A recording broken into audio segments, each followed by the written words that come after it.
Iceman Ari videos. Well, hello YouTube fans, Iceman Ari here, bringing you another video. We will be getting a new playlist soon, guys, so obviously I'm just going to give you a quick update on what the new playlist will be. The new one we have, which will be a community one, which will be called Face Off, and this also entails with this new DLC that we're getting. Obviously we'll be getting Face Off as the community playlist, which will have 1v1 and 2v2. Also we'll be having two new Black Ops maps, and obviously one multiplayer as well. So even if you're not going to be playing the Face Off community playlist thing, you're still getting a new map. With the Face Off one, the 1v1, from what I've been watching from obviously Xbox, I've already had it, and I've seen it's quite camping based. And I think the reason for this obviously is because you're obviously 1v1, the maps are still too big. Even though they've downsized the maps for less players to play in it, I still think the maps are too big. So you get a lot of camping in it if you're playing obviously against another person. But my best recommendation is to play with a friend when you're playing it. That is your best way to go, because you know you both agree. Or if you don't camp and I don't know, if you play a rushing style kind of game, both of you, then you'll have fun. But 1v1, it seems okay. I think the best one to go for is the 2v2 from what I've seen, and obviously playing with a friend is your best idea, but you know, if there's only 2 of you online, I think it's ideal for that, where you guys can still enjoy, you know, a few games and it's only 2 of you. And I found the best way to play these maps is to play it with radars, guys. From what I've seen, if you both have radar on and you whack one at one end of the map and the other one there, you're laughing. Because it's just basically, instead of having the UAV on, it does it for you, obviously. And I think that is the best way to go, because you'll notice a lot of people probably won't run blind eye on it as much, and you might not get much assassin either, because the way of the spawning system is, you know, if you die, you spawn practically within a few yards, if that, of where you've died or where the players are, so you're constantly spawning next to somebody. And I think that way there's no point having assassin on. You're better off having like something like dead silence on or something like that, which will be more beneficial and scavenger to play. And from just what I've seen, the maps look really cool for it, and what they're doing so people are being enticed to play it is we're getting 2 new free maps for the Face Off one, which would be a ground is one and erosion is the other. Them are the 2 free maps, and then on the elite drop you will get another 2 maps, so again, which are getaway and lookout. There's a few pictures there, guys, but I'll go into more details about the maps and that obviously when I actually play. But I think it looks really cool. I'm not gonna lie, I can't wait to play it, and it's gonna just be awesome to play something different, because after the hype of like Drop Zone and Infected, I hope this new community playlist is as good as the others, because they've been really good. I've been very surprised, because this is the first Call of Duty to actually introduce new gaming, actually playing modes into the DLC instead of just new maps. So they're actually changing the game and, you know, trying something different, which is cool, and I think it's worked so far. So hopefully the 1v1 and the 2v2 will be something cool that people will get into and just have fun with it. The new multiplayer map that we will be getting is called Oasis. Now again, from what I've seen, this is a very, very large map.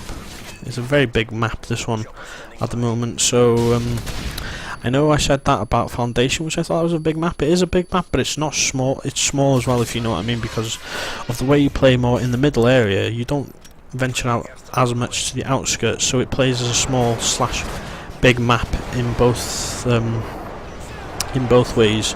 So just from what I've seen of it, it's really bright. They are working on the brightness, from what I mentioned in the last video. The brightness on these maps are getting a lot better, and Oasis is just very visually pleasing. And check this out, guys, what a total boss of a kill that was. I think that was the whole team in one sweep there, guys. Anyway, it's very bright, and it's just nice to look at and everything, and I think they've gone to effort again. I think they are listening to the fans where they are re-brightening it, because This map, just from looking at it, I know even it's a big map and I probably might not enjoy it as much, but just from the way it looks, I feel more inclined to play it. As I said before, if it, it's visually pleasing, it's really bright, people are more inclined to play the map, and I think it just looks really smart, and I'm just glad that they have actually brought one new multiplayer map out, not just, giving us the playlist and that's it.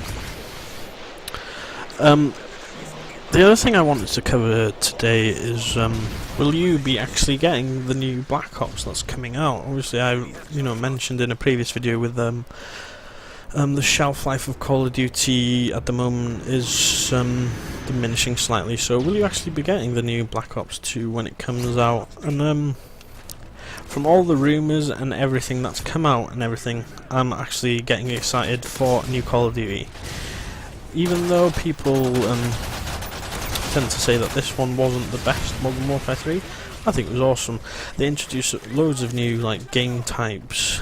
They I know Call of Duty Elite was crap, but at least you got free DLC out of it, and I think in the end, well, not free, but you got all the DLCs and everything out. In the long run, you're better off obviously getting Elite, but I think overall Modern Warfare 3 has been better all the way around.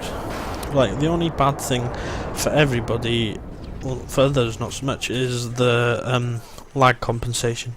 Has some people have stopped playing literally because of that. I've noticed a lot of my friends have, because they seem to get too frustrated with it. And what I think that's down to is obviously because some people had good connection, they were playing better than maybe what they were. As in, they thought they were playing better than what they were, but it was all just down to connection.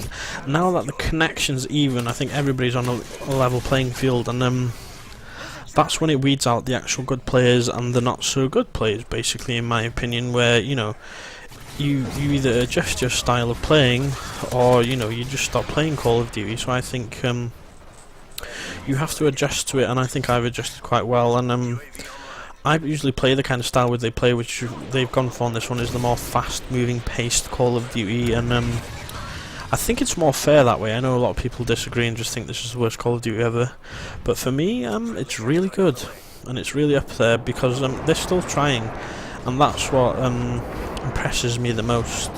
Okay, I know they're still going mostly for the money, but I still think they're trying to make it still something the fans want to play, and I know some people are leaving the game, but they are gaining so many, so to be honest with you, the ones that they're losing, they're probably gaining more.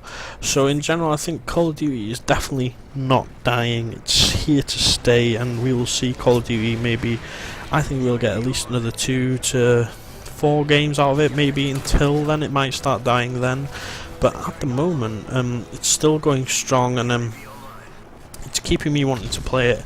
It hasn't hindered my love for the game with the new one that they've coming out, and I think that's the important thing, is just sort of trying to give something new back, but keeping the older veteran players, so to speak, still going. But with this lag compensation, I don't think it's worked out, even though for me it hasn't affected me as much as I thought it would.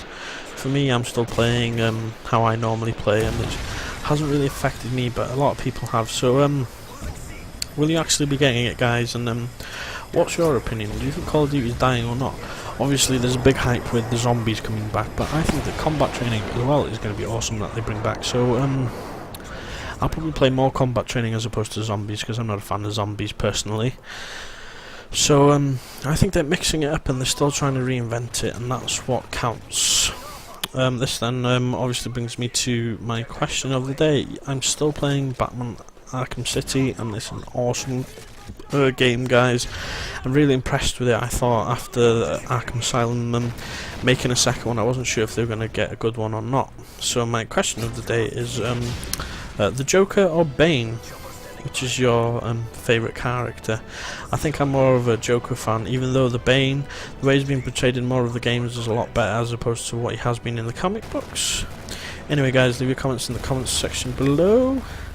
I finish with 34 and 5. I will chat to you very soon, guys. Peace.